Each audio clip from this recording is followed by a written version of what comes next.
तर मित्रहो, आज आपण मनक्या पेरन लगा नावाचं एक स्थूल वाचन आपल्या अभ्यासक्रमामध्ये आहे. खर तर वीरा राठोड नावाच्या एका सक्षम अशा एका कवीने हे लेखन केलेलं आहे. आपण याचा अभ्यास करूया. आपल्या सगळ्यांना माहिती आहे की भाषा ही 12 कोसांवरती बदलते असं म्हणतात. भाषा ही वेगवेगळ्या प्रकारे बोलली जाते. भाषा म्हणजे काय असते?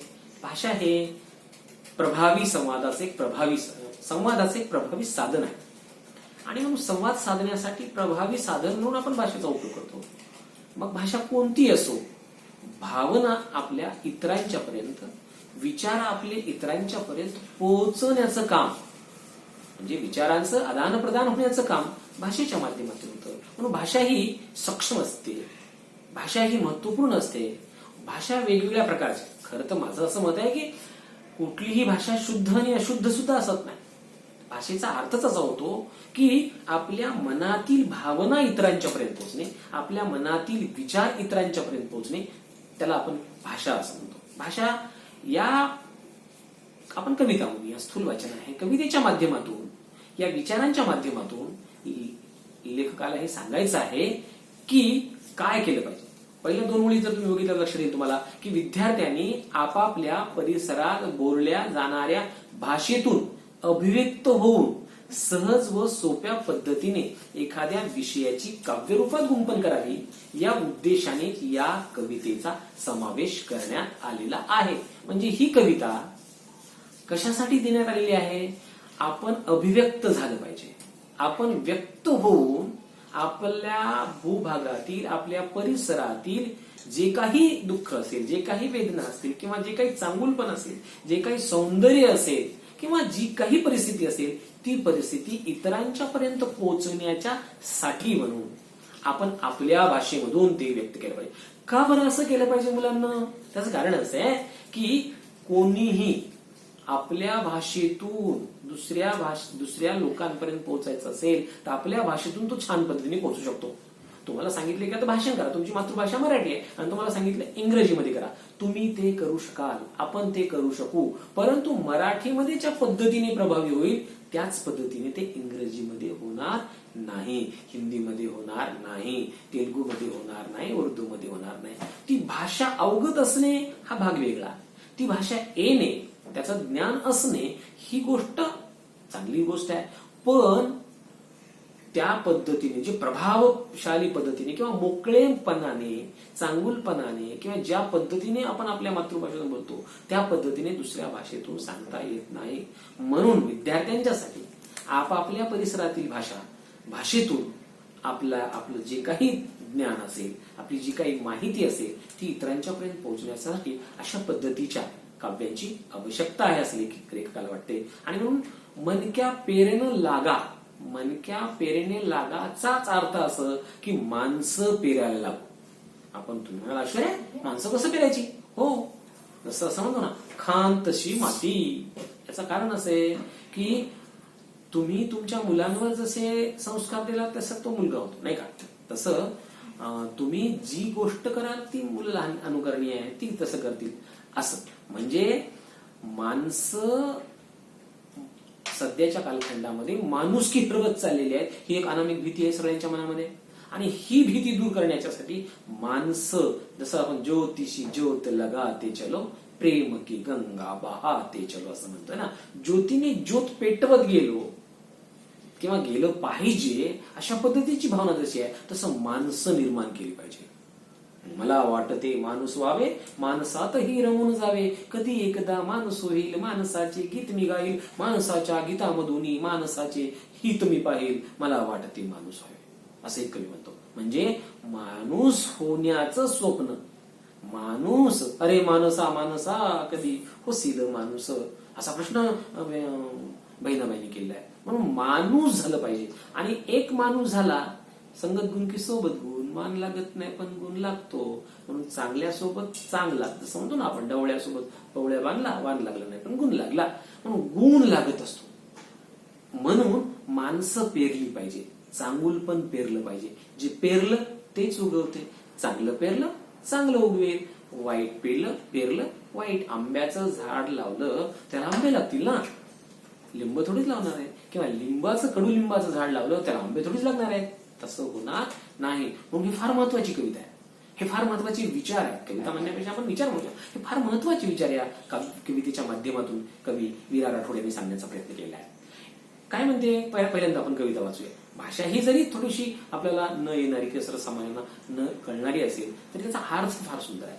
काय म्हणतो, एक बी जमीम गडच, जमीती ओरो नातो जुडच, धुड ओन लगाडंछ जीव, असो काही घडच, पाणी पावस, उंदाळो वर्षाळो, आंधी अंघोळो, दुष्काळेती लढच, एकदन ओन झाड करणच सोडच, चालो आपण बी मनक्या पेरेनं लाग जावा.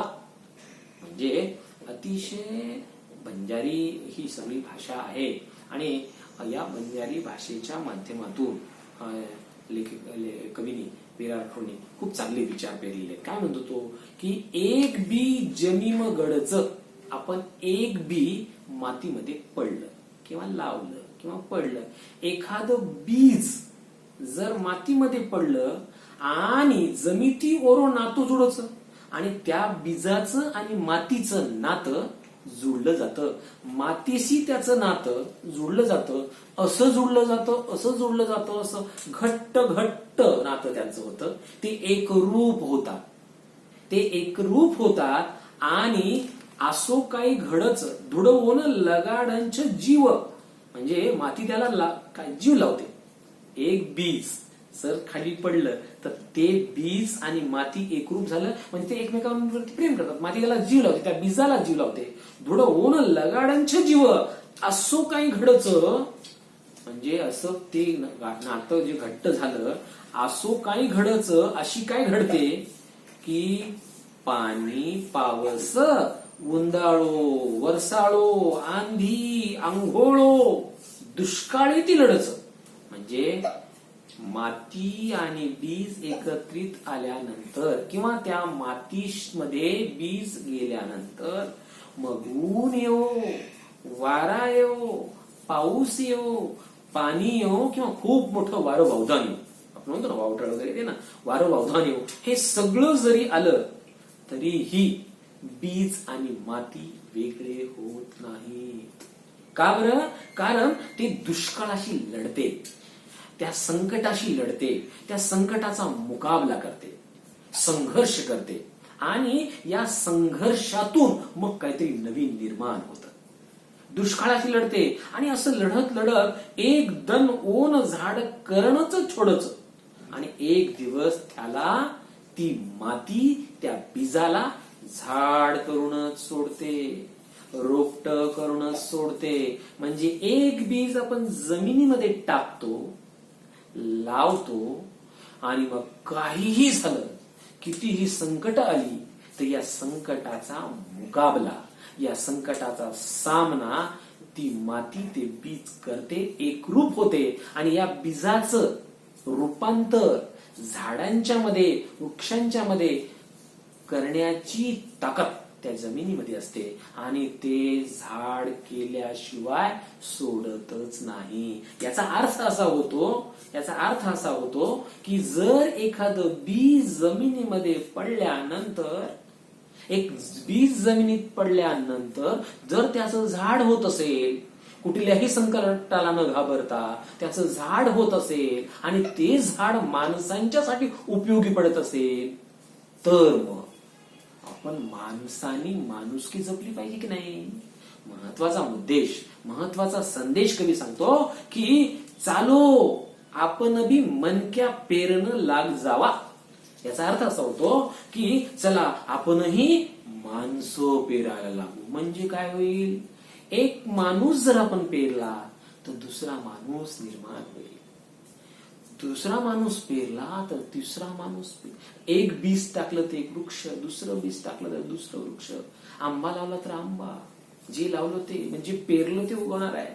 मग जे पेरलं ते उगवणार आहे हे जर अंतिम सत्य असेल, हे जर आम्हाला पटणार असेल, हजारो वर्षांचा इतिहास आपल्या सगळ्यांना माहिती असेल, तर मग हा अहंकार कशासाठी, हा गर्व कशासाठी, ही हाणामारी कशासाठी, ही हिंसा कशासाठी, हे मोठेपण, खोट्या प्रतिष्ठेसाठी आपलं सर्व स्वप्नाला लावणं कशासाठी, कशासाठी? जन्माला येणारा प्रत्येक माणूस जर मरणार असेल, मरण हे अटळ असेल, हे सगळं सत्य समजून सुद्धा माणसाप्रमाणे का बरं चांगलं वागत नसतील, हा प्रश्न या कवितेच्या माध्यमातून तुमच्या माझ्या समोर उभा राहतो. फार महत्वाची गोष्ट आहे. म्हणून ही कविता माणुसकी शिकवते. ही कविता माणसाप्रमाणे राहणं किती आवश्यक आहे, किती महत्वाचं आहे हे शिकवते. आणि म्हणून माणसं पेरली पाहिजे, माणसं उगवली पाहिजे, माणुसकी उगवली पाहिजे. आणि कवीला या कवितेच्या माध्यमातून हाच तर संदेश द्यायचा आहे. काय संदेश द्यायचा आहे? की बाबा रे, काहीही झालं, कसंही झालं तरी माणसं निर्माण झाली पाहिजे. बघा, समाज म्हणजे मॅन इज द, आपण सोशल अॅनिमल म्हणतो, man is the social animal. माणूस हा सामाजिक प्राणी आहे. माणूस समाजामध्ये राहतो. ज्या समाजामध्ये राहतो, ज्या माणसांच्या सोबत राहतो, त्याच माणसाची खेकड्या प्रवृत्तीसारखे पाय ओढणे ही गोष्ट चुकीची आहे. एका माणसाने दुसऱ्या माणसाची टवाळकी करणे ही गोष्ट चुकीची आहे. स्वतःला खूप शहाणं समजणे, अहंकार येणे, एखादं पद मिळालं की हे पद म्हणजे माझं सर्वस्व आहे असं मानणं, ही खुर्ची परमनंट नाही. अरे, ही खुर्चीच नाही तर हे आयुष्य परमनंट नाही, हे जीवन परमनंट नाही, कायमस्वरूपी नाही. ही गोष्ट तुम्हा आम्हाला का बरं कळत नसेल? हा महत्वाचा मुद्दा या कवितेच्या माध्यमातून तुमच्या माझ्यासमोर प्रकट होताना दिसतोय. आणि म्हणून ही कविता मला फार मोलाची वाटते. केवळ ही 10वीच्या अभ्यासक्रमामध्ये कविता आहे म्हणून आपण याचा अभ्यास केला पाहिजे असं मुळात नाही, असं अजिबात नाही. तर माणसं पेरण्याचं काम, माणुसकी पेरण्याचं काम, माणुसकीने ओतपोत भरलेला माणूस निर्माण करण्याचं काम तुम्ही आम्ही केलं पाहिजे. ज्याप्रमाणे एक बीज जमिनीमध्ये रुतल्याच्या नंतर, रोवल्याच्या नंतर, पेरल्याच्या नंतर एक सुंदर असं वटवृक्ष तयार होऊ शकतं, सुंदर असं झाड तयार होऊ शकतं, हिरवगार असं झाड, फुलांनी फळांनी बहरलेलं असं झाड निर्माण होऊ शकतं.